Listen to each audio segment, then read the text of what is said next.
Historia número 15. Choque de dos mundos. Crecí en una familia de clase media en un pequeño pueblo en el medio oeste de los Estados Unidos y teníamos un negocio familiar, una buena casa, participábamos en la iglesia y desde afuera parecíamos ser una familia ideal. Aprendí desde temprana edad a proteger y a promover esa imagen pública, y esta fue la primera instancia en que desarrollé dos mundos distintos que posteriormente se convertirían en una gran parte de mi adicción sexual. Como verá, detrás de las puertas cerradas había un alcoholismo desenfrenado, maltrato verbal y emocional, y muchas lágrimas y mucha desdicha. Pero esto nunca debe verlo el mundo exterior. Así que fui el quinto de 6 hijos. Los primeros cuatro eran mucho mayores que yo, y eran ya adolescentes cuando yo era niño. Ellos les causaban todos los problemas típicos de la adolescencia a mis padres. Conforme aumentó la tensión por la disfunción de la familia, pronto aprendí mi papel en la familia. Yo era el chistoso. Cuando se empezaban a alzar las voces o escalaba el conflicto, yo corría a romper la tensión contando un chiste o haciendo una broma o parándome de cabeza. Cualquier cosa que distrajera de lo que estaba sucediendo a mi alrededor. También aprendí a adormecer mis emociones. Por naturaleza era un niño muy emocional, pero pronto aprendí que la ira no se toleraba en mi casa, con excepción de la ira de mi padre. Las lágrimas se reservaban solamente para mi madre, y solamente se permitía compartir sentimientos felices con los demás. Estoy bien, con una falsa sonrisa, y eso se convirtió en mi lema. Descubrí la masturbación por accidente, porque un día, cuando tenía 11 años, qué sensación tan maravillosa, qué distracción tan increíble de la tensión y la disfunción en nuestra casa. Rápidamente eso se convirtió en una compulsión para mí, y cada día lo hacía muchas veces al día, al punto de dejarme adolorido. Después de un tiempo, le mostré esta recién encontrada actividad a un amigo mío, e iniciamos una mutua exploración. Nada demasiado en serio y nada con demasiada frecuencia, y ahora que contemplo el pasado probablemente fue una exploración normal de niños. Pero lo que sí recuerdo ahora es que yo estaba mucho más interesado y excitado sexualmente por esto que él. Una cosa en común durante mi adicción es que me aburría con rapidez de cualquier actividad que yo escogía. Necesitaba más estimulación y con el tiempo necesité un mayor riesgo. Así que después de la masturbación compulsiva, empecé con la pornografía y aunque nunca lo tuvimos en casa, los papás de los niños a quienes cuidaba tenían guardada pornografía, así que era fácil para mí usarla. En ocasiones robaba algunas de la farmacia local y cuando esto ya no me ofrecía suficiente estimulación, empecé a masturbarme en lugares en donde había un ligero riesgo de que me atraparan. Recuerdo que me masturbaba en una sala de cine oscura con un abrigo sobre mi regazo, en el asiento trasero del carro, mientras alguien más iba manejando. Recuerdo una ocasión en que yo me masturbé en el balcón del 12º piso de un hotel. Estaba medio esperando que alguien me viera, y todo eso ocurrió cuando yo era apenas un adolescente. Cuando era un adolescente mayor, tuve una relación seria con una muchacha de mi salón. Esa relación pronto se convirtió en una relación sexual, y no había mucho intercambio en nuestra relación sexual. En realidad solamente era otra forma de masturbación para mí. Ambos éramos católicos y creíamos que las relaciones sexuales fuera del matrimonio eran un pecado. Así que pasamos por un patrón de mucha actividad sexual para sentirnos abrumados por la culpa y dejarlo por un tiempo, y después regresar otra vez a mucha actividad sexual, y regresar a la culpa y darle vuelta otra vez.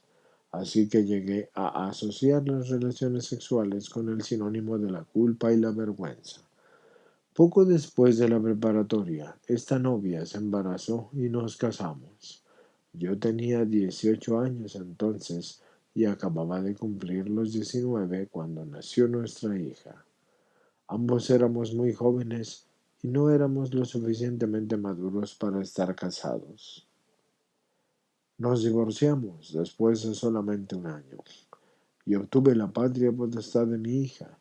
Tenía 19 años y era el padre soltero de una niña de 18 meses. Así que fue necesario que creciera muy aprisa. Y ahora que contemplo el pasado me doy cuenta de que casi todas mis fantasías de masturbación eran sobre los hombres. Es raro que nunca me preguntara si yo pudiera ser homosexual.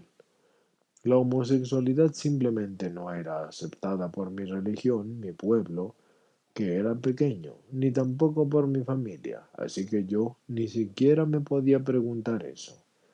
Yo solo sabía que sentirme atraído por las mujeres era hacer lo correcto. Una vez durante ese matrimonio reciente tuve una experiencia homosexual y encontré una librería de adultos en el pueblo en donde cursaba la universidad. Era ingenuo y no sabía entonces que las personas se reunían allí para tener encuentros sexuales. Entré a la cabina y estaba viendo un video gay para adultos por primera vez. Fue sumamente estimulante para mí. Y después un caballero mayor me ofreció darme sexo oral y yo se lo permití. Huí de ese lugar, de ese edificio, estando lleno de vergüenza, de temor y de asco. El olor de aquella pequeña cabina permaneció conmigo por semanas. Manejé más de 100 millas esa noche tratando de entender la experiencia. Al fin fui a casa y me metí a la regadera por más de una hora. Estaba tan lleno de vergüenza y no podía creer que yo hubiera hecho algo tan horrible. Estaba seguro en ese momento de que yo no podía ser gay. Después de todo, lo hubiese disfrutado y no hubiera sentido tanto rechazo. Así que el asco me duró unas cuantas semanas y después lentamente regresaron las fantasías acerca de los hombres. Yo no regresé a ningún lugar como ese por mucho tiempo, pero el recuerdo y la fantasía permanecieron. Con el tiempo me gradué de la universidad y conseguí un buen trabajo y me volví a casar. Mi trabajo a menudo me mantenía alejado de mi casa. Mi adicción avanzó hasta incluir las librerías para adultos y los clubes de desnudistas, así como un consumo fuerte del alcohol.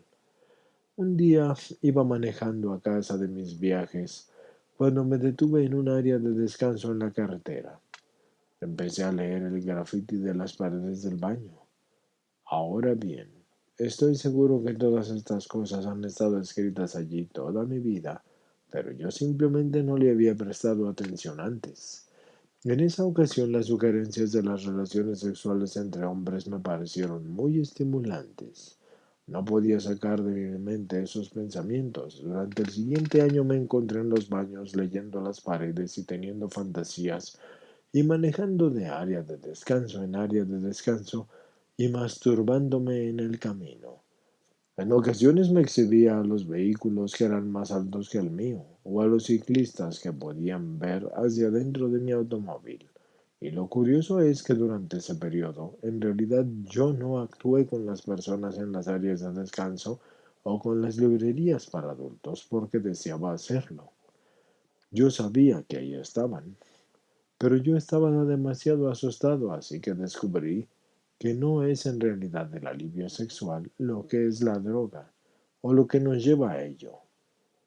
En sí, para mí no era eso, sino más bien la persecución, así que yo obtenía una sensación de satisfacción enorme de salir en busca de parejas sexuales y de imaginarme las posibilidades más que de la actividad sexual misma en sí.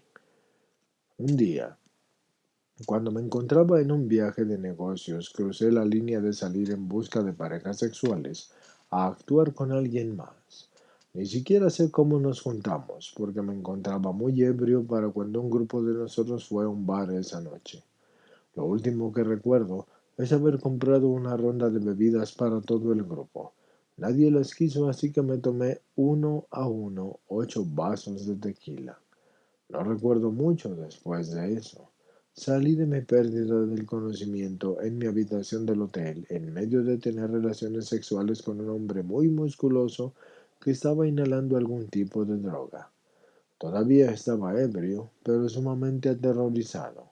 No sabía quién era esta persona o cómo es que terminamos juntos. Tampoco había sido expuesto mucho a las drogas. Lo saqué de la habitación con el mayor tacto posible tan rápidamente como pude. Estoy seguro de que no dormí en absoluto el resto de la noche. En ese punto yo sentí que mi vida estaba fuera de control y pensé que conocía la razón, el alcoholismo, porque mi bebida también estaba fuera de control. Tenía altos valores morales y estaba muy seguro de que si no tuviera el alcohol en mi vida, mis valores no me permitirían continuar con mis actividades sexuales ilícitas. Empecé a asistir a juntas por mi alcoholismo y he permanecido sobrio desde entonces, pero en cuanto a mi actuación sexual se refiere, me esperaba una gran sorpresa. Los siguientes 2 años fueron un infierno para mí. Todo el tiempo y la energía que yo dividía entre mi actuación y mi alcoholismo ahora lo dedicaba exclusivamente a mi adicción sexual. Empecé a actuar con hombres en las áreas de descanso, librerías para adultos, parques y otros lugares públicos y pasé más horas cada semana en busca de parejas sexuales de lo que yo me pudiera imaginar. Cada vez que actuaba, me llenaba al instante de vergüenza y remordimiento, y corría a casa con mi familia y me prometía a mí mismo que nunca volvería a hacerlo otra vez. Pero al día siguiente me encontraba en la misma situación. Recuerdo una ocasión en que salí en busca de parejas sexuales toda la noche y me quedé dormido al volante y me metí el automóvil de mi esposa a una ciénega. Los recuerdos de lo que más me arrepiento tienen que ver con mis hijos y con mi esposa, tal como salirme de la habitación del motel a medianoche para tener relaciones sexuales con un extraño en una librería para adultos y regresar a la cama con mi esposa como si nada hubiese sucedido. El recuerdo más doloroso de todos es cuando salí de una librería para adultos en donde había dejado a mis 2 hijos pequeños dormidos en el asiento de atrás de mi automóvil a medianoche. Se habían despertado y me andaban buscando, y mi hija me vio y me gritó papi. Y unos adictos de la librería que les habían estado tratando de ayudar dijeron con sarcasmo, ¿de veras crees que es tu papá? Y ese fue un punto tan bajo en mi vida. En todos los demás aspectos, yo era la personificación de la responsabilidad. Vean qué tan bajo me había hecho caer mi adicción. El resto de mi vida se veía bastante normal, desde afuera hacia adentro. En realidad, yo tenía dos mundos distintos, porque uno era la parte oscura y secreta de mi vida, que era mi adicción sexual. Nadie sabía acerca de esa persona. La mantuve bien escondida, y el otro mundo era uno del padre y esposo fiel, un hombre que participaba en su iglesia y su comunidad. Tenía un gran trabajo en donde me iba bien. Éramos dueños de un hogar hermoso cercano a un lago. Parecíamos la familia ideal, pero por dentro las cosas no eran tan ideales. Mi esposa creía que algo andaba mal y sabía que algo andaba mal, solamente que ella no sabía qué podía hacer, y sus preguntas cayeron en oídos sordos. En todos los aspectos de mi vida era una persona sumamente honesta. Yo recuerdo haberme regresado 10 millas a una tienda porque por accidente me había llevado la pluma que había utilizado para escribir un cheque. Me enorgullecía en decirle al cajero de una tienda que me había dado demasiada feria. Era impecable en mis tratos de negocios. La honestidad era sumamente importante para mí. Me rodeaba de gente que era honesta y directa y creía en el fondo de mi corazón que yo era una persona honesta, honesta hasta la médula. Sin embargo, cuando se trataba de mi adicción sexual, era tan lejos así de ser honesto como se puede ser, porque nadie se puede pasar tanto tiempo en busca de parejas sexuales sin tener que recurrir a mentiras acerca de dónde andaba. Tuve más llantas ponchadas, problemas con el automóvil, amigos en crisis, etcétera, de lo que ustedes se puedan imaginar. Entre más se agravaba mi adicción sexual, más mentiras yo tenía que inventar, y me pasé tiempo en que debía de estar trabajando o en convenciones haciendo mi actuación.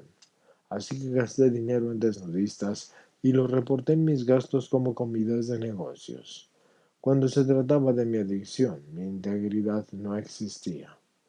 Llegó al punto en que no recordaba qué mentira yo le había dicho a quién, y tenía que ser muy ágil para cubrir cualquier discrepancia. Esto ocurría básicamente con mi esposa, que a menudo se preguntaba si yo estaba perdiendo la memoria. Hice malabares casi perfectos con estos dos mundos por un largo tiempo, y mi único objetivo en la vida era que estos dos mundos nunca se juntaran. Pero me costó mucho, a mí en lo personal. Yo sufrí de depresión y de ataques de ansiedad y vivía mi vida en un temor constante. Temía que me arrestaran y que mi esposa y mis hijos fueran humillados públicamente. Yo temía que pudiese perder a mi familia o que muriera de sida o que alguien me golpeara en esos lugares de actuación pública y después lo que menos pensaba empezó a ocurrir. Mis mundos empezaron a chocar. Recibí una llamada telefónica en el trabajo de alguien con quien yo había actuado, alguien que conocía y me vio salir de una librería para adultos. Mi único objetivo durante años había sido mantener esos dos mundos separados, pero ahora me sentía completamente fuera de control. El temor de humillar a mis hijos como resultado de mi adicción era uno de los más fuertes. Hasta ese punto en mi vida en realidad nunca había considerado suicidarme y aún en el peor de los tiempos. Pero ahora empezaba a parecerme la opción más lógica. Después de todo, ¿no sería mucho más compasivo que mis hijos perdieran a su padre a la muerte y que no lo arrestaran y que mi nombre saliera en todos los periódicos? Yo tenía un puesto importante y estaba seguro de que mi arresto sería noticia. O no sería más compasivo que yo y me matara. Y no que tuvieran así un padre en prisión o muriéndose de una muerte lenta y agonizante de sida. Así que tomé una decisión y en ese entonces fue suicidarme. Había intentado una y otra vez detener mi actuación y sabía para entonces que yo no tenía esperanzas. Me prometía a mí mismo cada vez más que nunca jamás volvería a hacer eso otra vez, pero siempre regresaba al día siguiente, y el suicidio en ese punto parecía la única respuesta lógica que quedaba.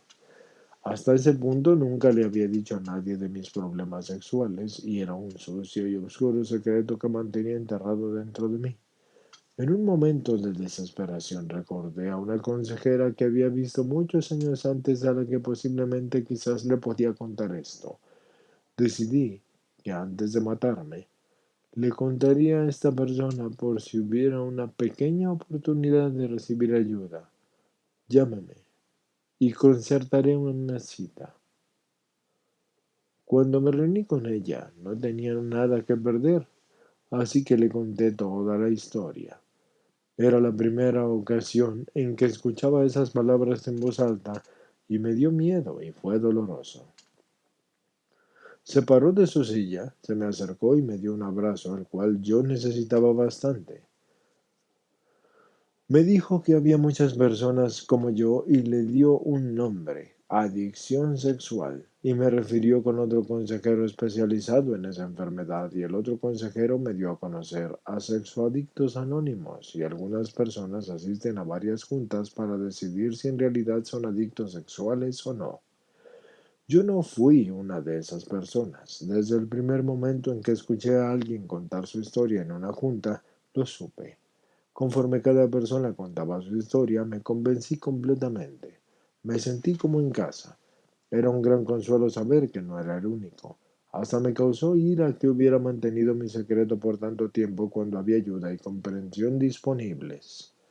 A través de la ayuda de mi grupo, mis compañeros adictos sexuales y mi poder superior, yo fui capaz de dejar de salir en busca de parejas sexuales y detener mi actuación.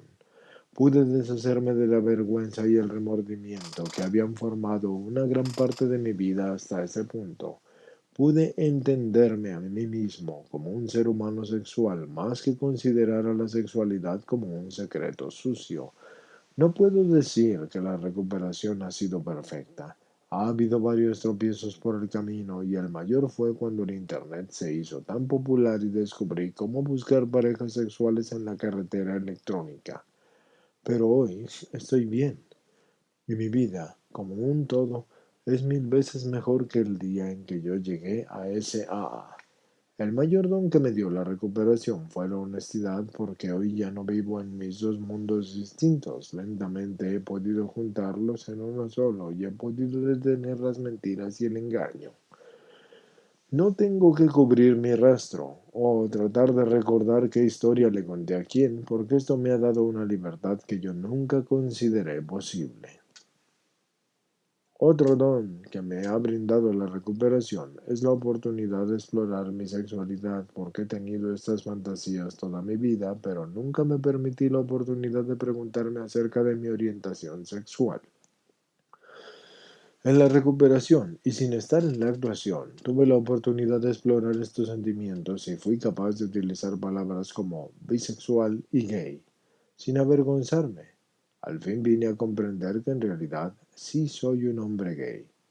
Pasé 7 de los 11 años en que estuve casado en terapia de parejas tratando de solucionar una multitud de problemas misteriosos.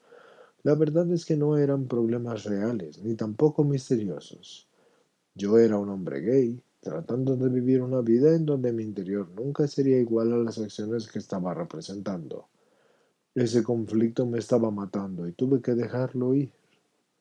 Les confesé la verdad a mi esposa e hijos y nos separamos, y con el tiempo nos divorciamos. Inicié un nuevo despertar que es parecido al de los adolescentes. Aún después de la actuación de todos estos años, no sabía en realidad lo que se sentía estar con un hombre.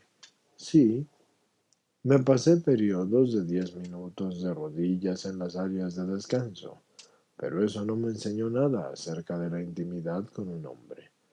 Aprendí lo que se siente besar, abrazar, mimar, tocar, orar y compartirme completamente con otro hombre. Me sentí integrado como persona por primera vez. Les tengo que decir que llevo 8 años en mi recuperación y soy más feliz de lo que nunca antes había sido en mi vida y todavía tengo conflictos personales. Las cosas no siempre marchan como yo quisiera, pero hoy vivo una vida honesta y mi interior es igual a mi exterior. Mi recuperación y la confraternidad de los hombres y mujeres de SAA me han dado el mayor regalo que se puedan imaginar. Y me refiero a mi vida.